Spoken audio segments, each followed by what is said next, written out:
Shalom, graça e paz, a paz do Senhor. Daqui quem vos fala é a pastora Rita Salomé, para mais um podcast hoje, louvando a Deus pela sua vida, louvando a Deus pelo dia maravilhoso que Ele deu para nós, o sustento que Ele nos manteve durante a noite toda, para quem está acordando agora, para quem está indo dormir, que o Senhor te abençoe, que o Senhor te guarde, que o Senhor dê uma noite descansada, dependendo do fuso horário, não é?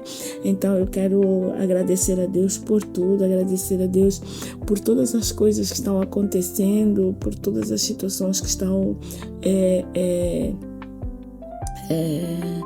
sucedendo.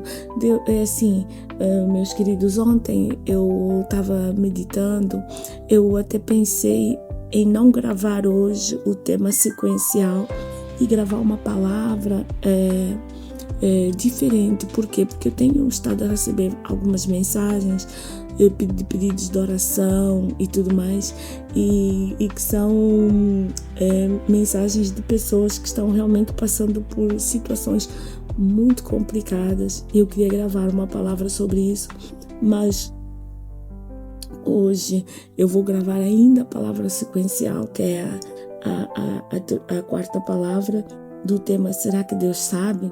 E depois amanhã eu vou vou amadurecer um pouco mais a palavra que veio ao meu coração sobre os tempos difíceis, e amanhã possivelmente devo gravar essa palavra dos tempos difíceis, dos tempos maus que a gente está vivendo. Também porque é uma aflição terrível em todos os lugares, em todos os lugares, em todo que tem a parte do reino está passando por prova muito complicada. Talvez você não esteja, mas todos aqueles que estão sendo incomodados pelo inimigo, a gente tem se apercebido que não é só um, não é só dois, são vários, é muita gente mesmo. Então, o tempo é um tempo de silêncio, um tempo de falar apenas para o altar, falar apenas para Deus, abrir o nosso coração, orar, buscar ao Senhor, porque são tempos muito trabalhosos, muito trabalhosos mesmo. Amém? Mas vamos lá então ao nosso tema, que é: será que Deus sabe? Jó capítulo 22, versículo 13, diz assim: e dizes, que sabe Deus? Acaso poderá Ele julgar através de densa escuridão? Hoje nós vamos falar sobre Ele revela as coisas escondidas. Vamos falar sobre Josué capítulo 7 e vamos falar sobre Atos capítulo 5.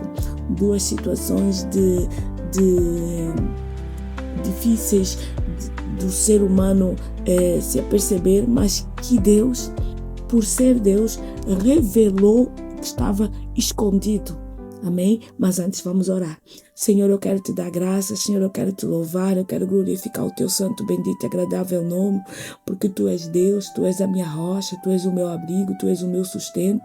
Nessa madrugada, o Senhor zelou pela minha vida, zelou pelo meu sono, zelou pelo sono dos meus irmãos, vai zelar agora pelo sono daqueles que vão dormir do outro lado do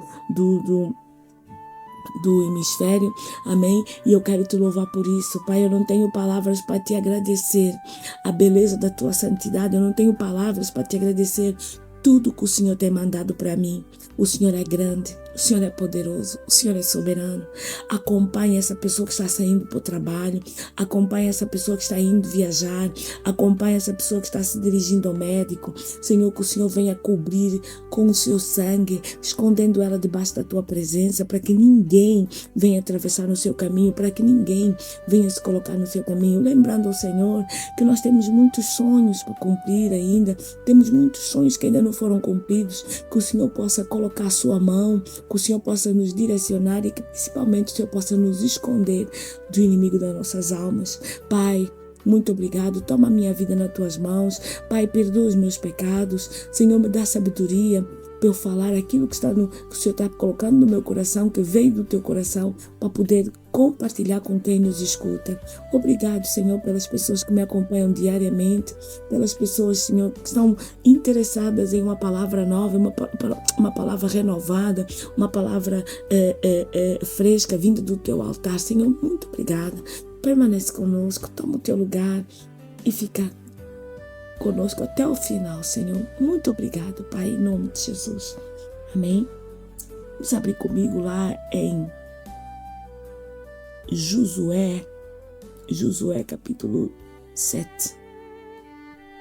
Josué capítulo 7. É sobre a cidade de Ai, que os israelitas são derrotados por causa de Acã. Vamos ler o versículo 1. Prevaricaram os filhos de Israel nas coisas condenadas, porque Acã, filho de Carme, filho de Zabdiel, filho de Zera, da tribo de Judá, tomou das coisas condenadas, e a ira do Senhor se acendeu contra os filhos de Israel. Enviando, pois, Josué de Jericó alguns homens a Ai, que estava junto de Bet-Aven, ao oriente de Betel, falou-lhes dizendo: subi e espiar a terra. Subiram, pois, aqueles homens a espiar Ai, e voltaram a Josué e disseram: não suba o povo, subam 1 ou 2 ou 3 mil e a ferir Ai. Não fatigueis ali todo o povo, porque são poucos os inimigos. Ali subiram lá do povo 3.000 homens, os quais fugiram de diante dos homens de Ai. Os homens de Ai feriram deles uns 36, e os outros perseguiram desde a porta até as pedreiras, e os derrotaram na descida. E o coração do povo se derreteu e se tornou como água. Então Josué rasgou as suas vestes e prostrou em rosto sobre a terra perante a arca do Senhor até tarde. E os anciãos de Israel e deitaram o pó sobre a cabeça. Disse Josué: Senhor Deus, por que fizeste esse povo passar o Jordão para nos entregar nas mãos dos amorreus, para nos fazer perecer? Tomara nós contentáramos com ficarmos daquele lado de Jordão. Senhor, que direi? Pois Israel virou as costas diante dos seus inimigos. Ouvindo isso, os cananeus e todos os moradores da terra nos cercarão e nos desarraigarão, e o nome da terra. E então que farás ao teu grande nome? Então disse o Senhor a Josué: levanta-te, pois, porque estás prostrado assim sobre o rosto. Israel pecou e violaram a minha aliança, aquilo que eles ordenaram, pois tomaram das coisas condenadas e furtaram e dissimularam, e até debaixo da sua bagagem o puseram. E pelos que os filhos de Israel não puderam resistir a seus inimigos, viraram as costas diante deles, porque Israel se fizeram condenado.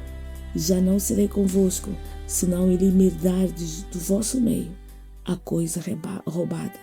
Dispõe-te, santificai o povo, e diz, santificai-vos para amanhã, porque assim diz o Senhor, Deus de Israel: há coisas condenadas no vosso meio, Israel.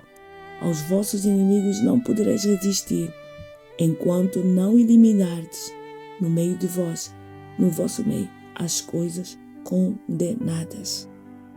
Gente, eu li um pouquinho mais, mas é para te dar a conhecer do que faz com que a gente seja derrotada, do que faz com que a gente seja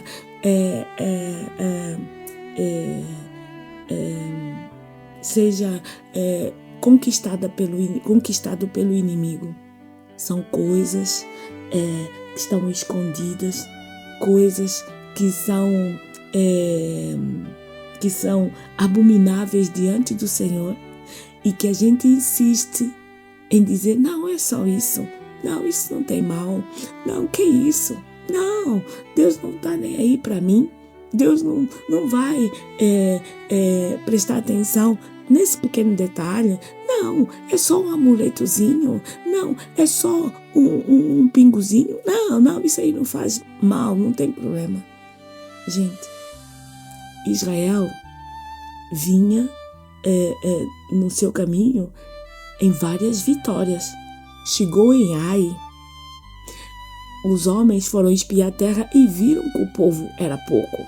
Então, o que eles disseram? Não, vai um pequeno número de pessoas, não precisa ir muitos, porque é uma cidade que é muito fácil conquistar. O que Israel não sabia é que no meio deles tinha um pecado escondido.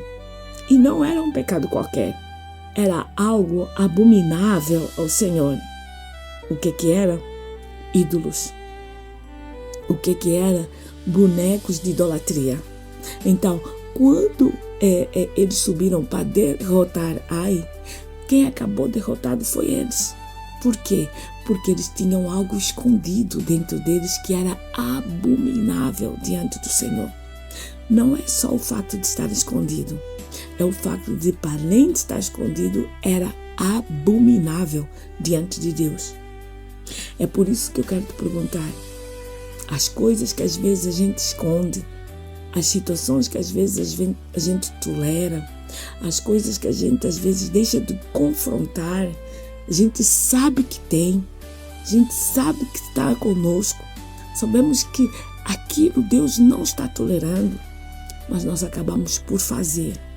E no final, nós viemos apedrejados pelo inimigo, dilacerados pelo inimigo, feridos pelo inimigo, e a gente ainda acha que tem. Não pensava que fosse uma coisa tão grave. Não pensava que ia ser desse jeito. Não pensava que ia ser daquele jeito.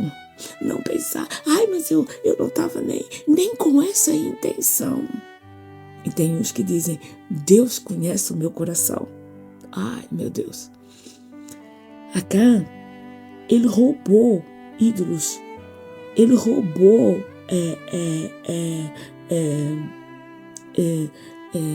bonecos. Ele roubou coisas. Ele viu, ele ficou, como é que eu posso dizer, momentaneamente cego. Ele conhecia a lei de Deus, ele conhecia a palavra do Senhor, mas ele foi lá e pegou e trouxe para guardar e para esconder no meio da tenda dele. E eles foram para a guerra naquela vontade de saber que era um povo de Deus e que Deus ia dar vitória de qualquer jeito. E Deus acabou permitindo que a Ai derrotasse o povo. Deus acabou permitindo até que Josué entrou na presença do Senhor, se prostrou com o rosto no chão, e aí Deus falou com ele: por que estás com o rosto no chão? Por que estás dessa maneira? Se no meio de vós tem pecado escondido, se no meio de vós tem pecado guardado, se no meio de vós tem pecado que é abominável diante de mim. Olha só o que diz o versículo 11. Israel pecou e violaram a minha aliança, aquilo que eu lhes ordenara, pois tomaram das coisas condenadas e furtaram e dissimularam. Portanto, foi coisas condenadas, roubaram e ainda dissimularam. E colocaram até debaixo da sua bagagem e puseram. Roubaram, furtaram, pegaram coisas condenadas, furtaram, dissimularam e esconderam. Por isso é que, gente, se a gente recordar lá no Jardim do Éden, até antes da Eva comer do fruto e dar pro seu marido, ela não sabia que estava nua. Assim que eles comeram, eles já perceberam que estava nua, que estavam nus. A inocência caiu, a inocência se rebentou. Por quê? Porque depois o que eles fizeram? Se preocuparam em quê? Em se esconder de Deus. Deus, quando foi procurá-los, Eles disseram, não, nós nos escondemos porque nós estamos nus. E Deus disse, quem falou para vocês que vocês estavam nus? Vocês comeram do fruto da árvore da vida, não é? Vocês comeram do fruto da árvore que eu coloquei lá no meio do jardim, que vocês não deviam ter tocado. Mas o que eles fizeram? Se esconderam. O que eles fizeram? Eles tentaram se esconder, que é para pensar que Deus não ia ver o que estava escondido. Quantos de nós fazemos isso? Quantos de nós pensamos que aquilo que nós escondemos, Deus não está vendo? Deus não está nem aí. Quantos de nós? Deus vê todas as coisas, gente. Deus vê tudo que está escondido. Ele foi lá no meio do arraial, falou com Josué e disse, olha, eles pegaram coisa condenada, roubaram, dissimularam e esconderam, pensando que Deus não estava vendo aquilo, que no meio da multidão ia passar batido, que depois, mais tarde, Acã ia poder vender no próximo mercado, ia poder ganhar alguns dinheiros com aquilo ali. Gente, faz atenção. Talvez eu já te diga, já te dei uma dica de que tantas coisas que o Brasil, principalmente o Brasil e o mundo todo, é a mesma coisa, está perecendo agora, é fruto de coisas escondidas, é fruto de coisas que o homem está tentando dissimular diante do Senhor, que é para tentar passar por uma próxima etapa sem cumprir todos os processos da etapa que está vivendo agora e que é fruto do passado. Eles estão tentando ludibriar para ver se conseguem dar um golpe de mestria e sair de tudo que se meteram. E com Deus não é assim. Com Deus não é assim. Com Deus ele expõe, ele trata, ele quebra e ele faz de novo. Então nós precisamos estar atentas que Deus revela todas as coisas escondidas. Gente, eu vou dar o meu próprio exemplo. Quantas vezes eu entrei em lugares, em casas, em igrejas que tinha várias coisas escondidas, mas como eu não tinha nada a ver com aquilo que eles estavam escondendo, depois quando eu saía, eu percebia o nível da destruição. Eu dizia, uai pai, por que que... E eu ficava assim, uai, meu Deus, eu estive ali, eu dei uma palavra. E aí depois vinha a resposta, você foi usada para dar uma última palavra antes de eu destruir, porque eles foram avisados. Eles tinham coisas condenadas, eles tinham coisas roubadas, eles tinham coisas dissimuladas. Por isso eu permiti a destruição deles. Gente, isso é sério. Isso é muito sério. É muito, muito sério. Muito sério. Às vezes eu sofro dano. Eu prefiro sofrer dano de rejeição, de dissimulação, de fingimento, de estultícia, de sabedoria estranha. Eu sofro dano, mas eu sei que no tempo oportuno Deus vai mostrar que Ele me retirou porque havia uma coisa escondida que vai sair à luz, que saiu à luz. E a gente fica assim, meu Deus, que livramento, que livramento. Vocês veem depois lá, você pode acabar de ler o capítulo 7 de Josué, e você vai ver que depois de Acã ter sido denunciado, a família dele e ele terem sido mortos, Israel voltou lá na cidade de Ai. E o que é que acontece? Ai foi destruída. Nós vemos no capítulo 8 que Ai foi destruída, porque não havia mais nada que fizesse separação entre os israelitas e Deus, porque é isso que serve o pecado. Ele faz separação entre nós e Deus. Ele faz separação entre nós e Deus. Se você for ver lá em Isaías, vamos lá rapidinho, bem rapidinho, meu Deus, que isso aqui, o tempo está correndo. Isaías capítulo 58, Isaías capítulo 58, o que é que diz Isaías capítulo 58, desculpa, Isaías capítulo 59, me perdoa, Isaías capítulo 59, diz assim, o versículo 1 e o 2, eis que a mão do Senhor não está encolhida para que não possa salvar, e nem surdo o seu ouvido para não poder ouvir, mas as vossas iniquidades fazem separação entre vós e o vosso Deus, e os vossos pecados encobrem o seu rosto de vós, para que não vos ouça. O que é isso? Coisas escondidas. Amém? Um outro segundo exemplo, bastante flagrante, Atos capítulo 5. Atos capítulo 5, creio que é uma das histórias de terríveis conhecidas do Novo Testamento. É a história de Ananias e Safira. Olha aqui o versículo 1. Entretanto, certo homem chamado Ananias, com sua mulher Safira, vendeu uma propriedade, mas em acordo com a sua mulher reteve parte do preço e, levando o restante, depositou-o aos pés dos apóstolos. Então disse Pedro: Ananias, por que encheu Satanás o teu coração para que mentisses ao Espírito Santo, reservando parte do valor do campo? Conservando porventura não seria teu, e vendido não estaria em teu poder?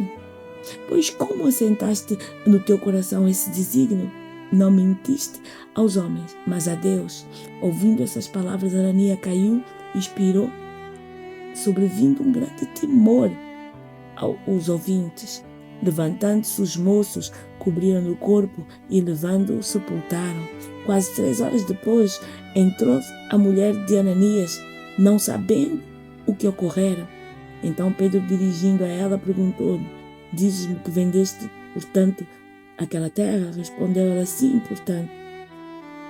Tornou-lhe Pedro: então por que entraste em acordo para tentar o Espírito do Senhor? Eis a porta aos pés dos que sepultaram teu marido, e eles também te levarão. No mesmo instante, caiu ela aos pés do Pedro e expirou. Entretanto, os moços acharam-na morta e, levando-a, sepultaram junto do marido. E sobreveio grande temor, e toda a igreja e todos quantos ouviram a notícia destes acontecimentos. Gente, essa história de Ananias e Safira, ela é uma história que nos faz pensar bastante, porque é uma história atual. Não que de Josué não fosse que a Bíblia é toda atual, mas é uma história atual, uma história que a gente vê no nosso dia a dia acontecer. Dentro das igrejas, dentro de famílias, dentro das sociedades, nós vemos acontecer. E sabe o que é mais interessante? Às vezes eu fico analisando o Brasil e Angola também. A cúpula que está dirigindo esses países, há uma grande tendência para a corrupção. E os habitantes desses países, tanto da Angola como do Brasil, eu sou angolana, têm uma tendência a ir para um caminho de facilitismo que acaba por entranhar a corrupção na vida dessas pessoas.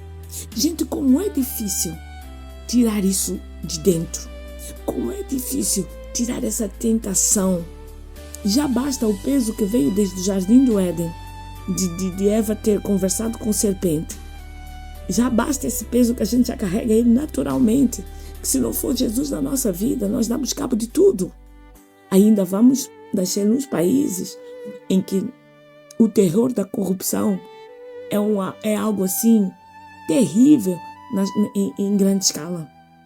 E a gente vê o jeitinho brasileiro, a gente vê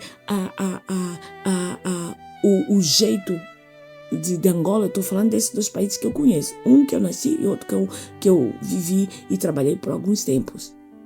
Mas qual é o resultado disso? É a morte. Qual é o resultado disso? Essas situações, elas chegam tantas vezes por alguns meios, por algumas entradas dentro da igreja.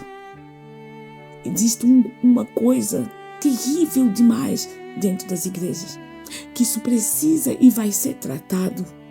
Isso precisa e vai ser cobrado. Isso precisa e vai ser julgado pelo Senhor. Nesses últimos tempos, então, meu Deus, tem sido coisas terríveis que a gente fica parado e diz: não, fulano, ele não fez isso. Fez. Beltrano, ele não agiu assim. Agiu. Ciclano, como é que ele é capaz? Você fica sem palavras. Porque o mesmo Espírito que estava em Ananias e Safira, ele está visitando esses lugares nos dias que se chama hoje. Nos dias em que se chama hoje, as pessoas preferem negociar com o inimigo do que cumprir a verdade. Por quê? Por conta de status, por conta da aparência, por conta de crescimento nas redes sociais. Gente, é melhor você recuar e ficar no tempo do Senhor, no tempo do processo do Senhor, do que você fazer coisas que elas vão te levar à condenação e à destruição. Ananias e Safira, eles venderam um terreno.